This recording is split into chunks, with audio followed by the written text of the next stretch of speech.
السلام علیکم ورحمۃ اللہ وبرکاتہ۔ الحمد للہ حمدا کثیرا طیبا مبارکا فی، اللہم صلی وسلم علی نبینا محمد وعلی آلہ وصحبہ وسلم تسلیما کثیرا۔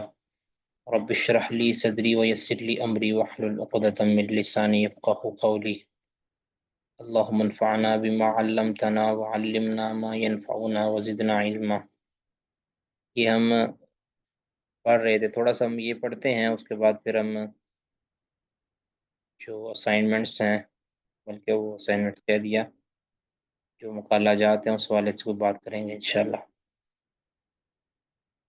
تو مرزا غلام احمد قادیانی کی پیشین گوئیاں جو جھوٹی ثابت ہوئیں ان کو ہم پڑھ رہے تھے۔ کچھ ہم نے پڑھی تھی اور کچھ کو ہم جو ہے نا سکپ کر رہے ہیں سار کے پیش نظر۔ تو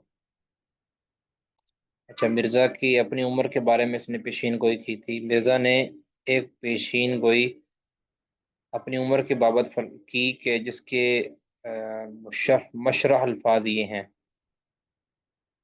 خدا تعالیٰ نے مجھے صریح لفظوں میں اطلاع دی تھی کہ تیری عمر 80 برس ہوگی، اور یا یہ 5-6 سال زیادہ یا 5-6 سال کم۔ جو ظاہری الفاظ وحی کے متعلق ہیں وہ تو 74 اور 86 کے اندر عمر کی تعیین کرتے ہیں۔ اچھا، کہتے عمر کی مدت تو صاف معلوم ہو گئی، کم سے کم 74 سال ہے۔ اب دیکھنا یہ ہے کہ مرزا پیدا کب ہوا اور فوت کب ہوا۔ دونوں امروں کے متعلق ہمیں زیادہ قرید کرنے کی ضرورت نہیں، بلکہ صاف صاف مطبوعہ تحریر موجود ہے۔ مرزا کے معتمد خاص اور خلیفہ اول مولوی حکیم نور الدین نے اپنے رسالہ نور الدین میں مرزا کا سال پیدائش لکھ کر ایک نقشہ دیا ہے کہ سال پیدائش 1860 کا ہے، 1840 کا ہے، تو مرزا کا انتقال 1908 کے اندر ہوا۔ اس حساب سے مرزا کی عمر 68 سال ہوتی ہے، 68 سال۔ اب اس پیشگوئی نے امت مرزیہ کو حد درجہ پریشان کیا، کیونکہ بات بالکل صاف اور معمولی سی ہے، مگر چونکہ 68 کو 74 بنانا مشکل نہیں، محال ہے، اس لیے یہ کہنا بالکل صحیح ہے کہ لن یصلح العطار ما افسد الدہر، کہ جس کو زمانے نے بگاڑ دیا ہو اسے عطار کیوں کر سنوارے۔ تو یعنی اب دیکھیں، مرزا نے خود پیشین گوئی کہ اللہ نے مجھے واضح لفظوں کے اندر کہا ہے کہ 74 سال یا 80 سال، اس کے درمیان 86 سال یا 74 کے درمیان، ٹھیک ہے، تو اس کی عمر تو ہوئی ہے 68 سال، تو 6 سال پہلے وہ مر گیا تھا۔ یہ بھی جھوٹا ثابت ہوا، اس میں اپنی عمر کے بارے میں بھی جھوٹا ثابت ہوا۔ مگر یہ مرزا کی پیشین گوئیوں کے متعلق۔ اچھا، یہ مرزا کے خلفاء اور جانشین، پہلا خلیفہ اس نے، جس طرح مسلمانوں کے خلیفہ تھے، کہتا ہے ان کے بھی خلیفہ تھے۔ پہلا خلیفہ ان کا حکیم نور الدین، یہ وہی تھا نور الدین جس نے سارے مشورے دیے تھے اس کو۔ تو یہ ہمارے علاقے سرگودے کا تھا اصل، ٹھیک ہے۔ اچھا، کہتے ہیں خلیفہ اول حکیم نور الدین صاحب، مرزا جب اپنی تمام تر جلوہ ترازیوں کے بعد 26 مئی 1908 کو اس دار فانی سے کوچ کر گیا، تو ان کی امت نے ان کے استاد ازل حکیم نور الدین صاحب کو ان کا جانشین منتخب کیا، اور حکیم صاحب خلیفۃ المسیح کے نام سے قادیانی امت کے خلیفہ بے ملک قرار پائے۔ قادیانی امت نے حکیم صاحب کی تعظیم و توقیر میں بھی اپنے معلوم و معروف غلوب و اغراق کے اندر کسی قسم کی کسر نہ رہنے دی، چنانچہ وہ حکیم صاحب کو حضرت ابوبکر صدیق نعوذ باللہ کا ہم پلہ و ہم پایا قرار دیتے رہے۔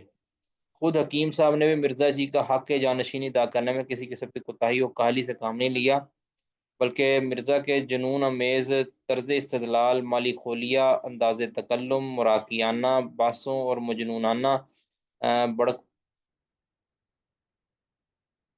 بڑک کا پورا عکس حکیم صاحب کی ذات و صفات کے اندر جلوہ فروز تھا۔ حکیم صاحب کہتے ہیں اصلاً قصبہ بھیرا، ضلع سرگودا کے رہنے والے تھے۔ علوم عربیہ کی تحصیل ریاست رامپور میں کی تھی۔ وہاں سے فارغ ہو کر لکھنؤ گئے اور حکیم علی حسن کے پاس رہ کر طب کی تکمیل کی۔ بہرحال یہ بھی ہمارے سرگودا کی مشہور و معروف شخصیت ہے جی۔ اچھا، یہ بھی 1914 کے اندر یہ مرا ہے یہ، یعنی 6 سال کے بعد، مرزا غلام محمد قادیانی کے 6 سال بعد یہ مرا ہے۔ دوسرا ہے خلیفہ دوم ہے مرزا بشیر الدین، ٹھیک ہے۔ تو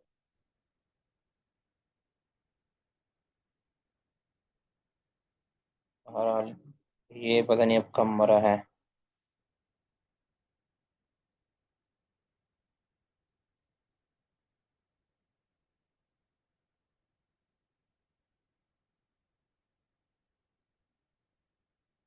اس نے کافی میرا عمر پائی ہے، کافی کام کیے ہیں اس نے مرزائیوں کے لیے۔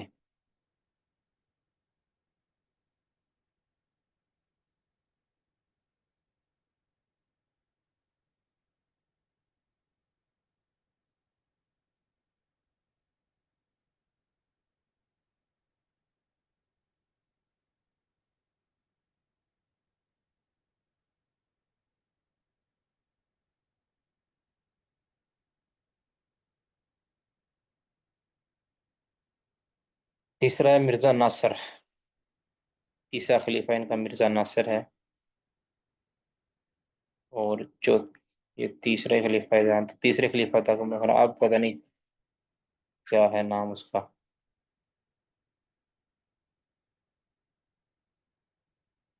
اب جو ہے یہ بھی میرا خیال ادھر ہے، جرمنی میں ہے شاید، کیا نام اس کا، مجھے نام نہیں یاد اس کا۔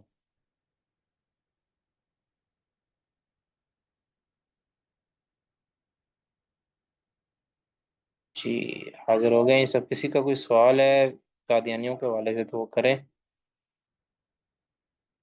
ورنہ پھر ہم کوئی تھوڑا سا آگے۔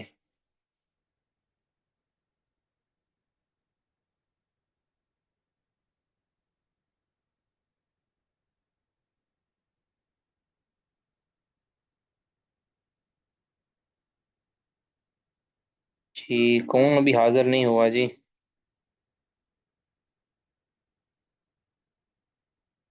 اچھا جی، فرق علیم صاحب ہیں، اخلاص احمد صاحب ہیں، محسن علی تابش صاحب ہیں، تاجور بشیر صاحب ہیں، محمد عارف صاحب ہیں، عبد الرحمن صاحبہ ہیں۔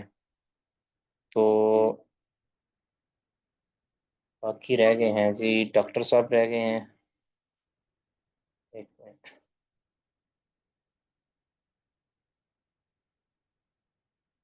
جی اس میں جی عارف صاحب نہیں آئے، عارف صاحب ہیں، اشر علی صاحب نہیں ہیں، ڈاکٹر جنید سلیم صاحب نہیں ہیں، وسیم حیدر صاحب نہیں ہیں، یعنی وہ تو چھٹی پہ ہیں۔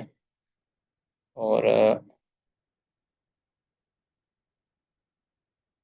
جو ایک اور خاتون تھی سمیرا نام تھا ان کا، پتہ نہیں کیا، سمیرا جان زیب جی، وہ نہیں۔ ٹھیک ہے اچھا جی، شروع کرتے ہیں جی۔ کیا کیا آپ نے کیا ہے 2 ہفتوں کے اندر؟ آگاہی دیجیے گا جی۔ سب سے پہلے کون؟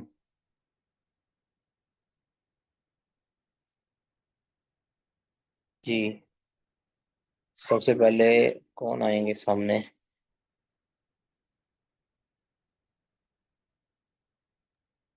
السلام علیکم ورحمۃ اللہ۔ السلام علیکم۔ وعلیکم السلام ورحمۃ اللہ وبرکاتہ۔ جی اخلاص صاحب، اخلاص۔ جی شیخ محترم، بھیجی تھی میں نے آپ کو تھوڑی سی تازہ تازہ اپڈیٹ تصویر کے ذریعے جی جی ماشاء اللہ، تو آپ تو باقی آپ اپنی زبانی ذرا ساتھیوں کو بھی بتا دیں جیسے حوصلہ افزائی بھی ہو۔ جی میں نے شیخ صاحب وہ کوشش تو یہی تھی کہ 50 صفحات تک مکمل ہو جائے گا، لیکن وہ تقریباً بڑھ گیا ہے، تو تقریباً آج تھوڑا سا کام کیا ہے، 49 صفحات ہوئے ہیں میرے،